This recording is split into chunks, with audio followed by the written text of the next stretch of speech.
Hey Andy, I had a terrible start to my day because I woke up at 7:15 and we have a staff meeting at 7:30 every Monday morning.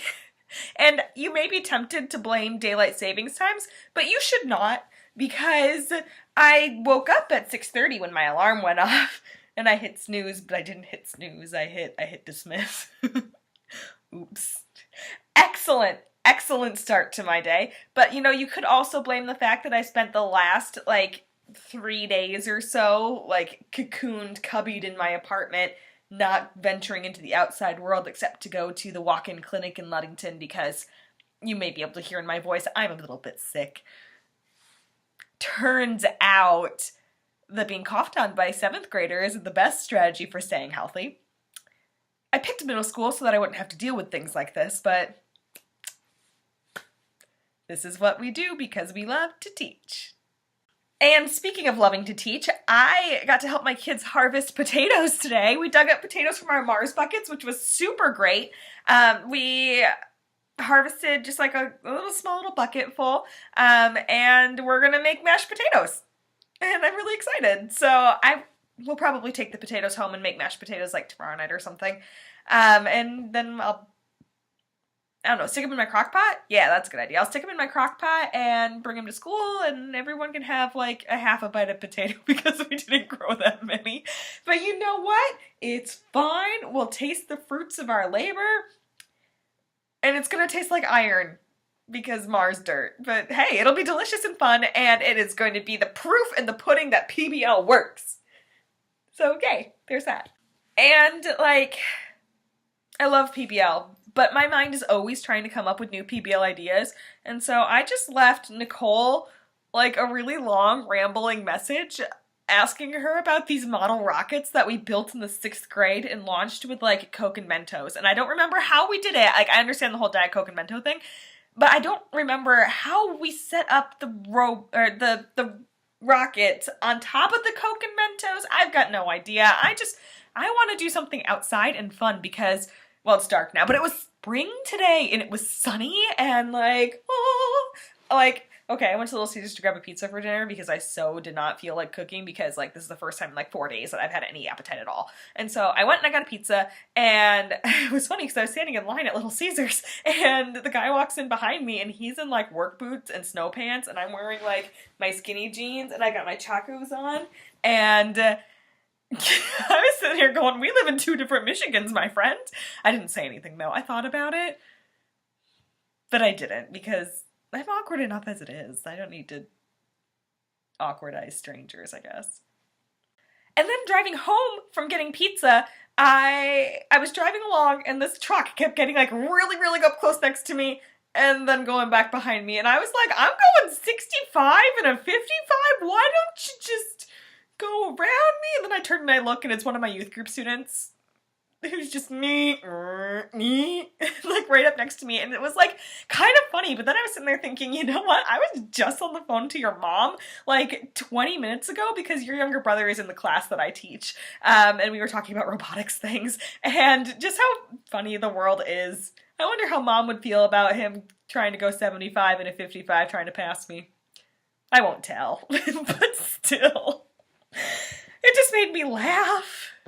And then this morning, I got this really, really, really nice text from my friend Skylar. We worked at camp together, and I received the text at 1:52 in the morning. I didn't see it until 10:30 this morning because, again, 7:15 wake-up call, then quick text my boss and let him know I'm going to be late to the staff meeting, show up at the staff meeting at 10:37, which I think giving me 27 minutes to, well, not even 27 minutes, 22 minutes to shower, pack a lunch, get dressed, do my hair, hygiene, de-ice my car, and drive to school. I think I did pretty okay. So I was only 7 minutes late to the staff meeting, and at which point they were still in the middle of connections, so I don't know if that really even counts. But anyway, I got this text message from Skylar, and it says, hey, praying for you, not sure why, but I am, at 2 o'clock in the morning. And I was like, oh, Skylar, thank you. Do you ever just have people who text you and they're just like, hey, I was thinking about you and it felt like you needed prayer, so I'm just going to pray for you right now, and then just know how encouraging and uplifting that is? Because honestly, I was sick all weekend, and then I missed church, and then you just feel off when you miss church, and then I missed youth group, which was sad, and then my youth group decided that they were going to dress up as Kiss for the skating party next week, and I can't really do Kiss. I mean, have you seen my closet? It looks like a rainbow barfed on it, and so I can't really dress like a scary face painty punk rocker. I mean, the theme is 70s, 80s. I was gonna wear my tie-dye get-up, but I guess you never really know what you can do there. But you know what? I think I still will wear my tie-dye get-up. But anyway, so like having missed church and then getting to get this text message from a friend who was just like, we haven't really seen each other since summer ended, but we text each other and we keep up with each other, and he's just really sweet and nice, and it's good to know that there are people who care about you even though you really don't see each other much anymore, and it's just really good to see. He's gonna go to New Zealand this summer too, which I think is awesome. He's got a worship internship out there. How cool is that? Sometimes when I make these videos, I feel like I'm trying to be too polished, and all I really want to do is talk to my best friend, and maybe I should call you on the phone instead, but this is just a really great way for me to just here is everything that's happened to me, and I know it's only been like the past 3 days, but seriously, and I haven't even begun to tell you about like the horror that it was trying to book this hotel for robotics, because we booked it, but then it was in someone else's name, and that name just happened to be the ex-husband of one of my coworkers, and that was like a big whole to-do, and then like she had to call him, and then he had to call the hotel, and the hotel was all like, no, you can't have these rooms unless it's in your name, and I was like, dude, I'm the coach, just because it's not my name doesn't mean I'm not going to be the one checking the people in. They're all like, oh, well, you need all of this, and I'm just like, oh my gosh, but don't worry, I sorted it out. We're not going to be homeless in the next 2 days. We're gonna stay at a hotel in Muskegon for the robotics meet. Oh yeah, we have a robotics meet this weekend. Yeah, that's gonna be really fun. Thursday, Friday, Saturday. I'm not going to work on Friday. I'm going to be coaching robotics, but then like I'm gonna have to write sub-plans for my classroom, and I really hate doing that.